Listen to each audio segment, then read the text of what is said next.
Организатором проведения семинара является общественная организация «Институт демократии». Председатель этой организации Татьяна Сергеева сообщила, что семинар проводится в рамках проекта «Гражданская образовательная кампания для специальных групп избирателей» с целью активизации участия избирателей в выборах в местные органы управления. Цель проведения данного семинара – это уточнить, ответить на вопросы населения, показать им, какая специфика в данных выборах, чтобы люди были подготовлены, знали, как идти. Потому что по нашему опыту все равно есть какие-то вопросы, все равно есть какие-то нюансы, и люди задают их.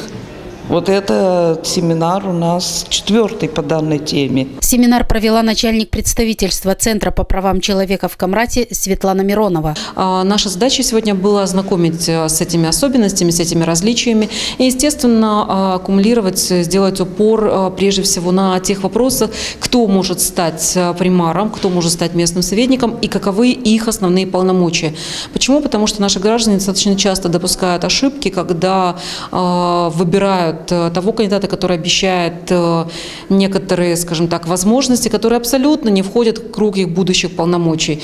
И в итоге и избиратели обижаются, что не исполнены обещания, и у самого этого примара, советника, имеются проблемы с недопониманием. Естественно, чтобы избежать всех этих будущих проблем, необходимо сегодня граждан наших информировать, необходимо обучать основам избирательного права, каким образом, какова специфика, потому что напомню, что в данных местных выборах могут принимать участие только прописанные на территории данного населенного пункта. То есть никаких открепительных талонов, удостоверений просто-напросто быть не может. В ходе семинара и по его завершению госпоже Мироновой со стороны слушателей задавалось много вопросов касательно предстоящих выборов.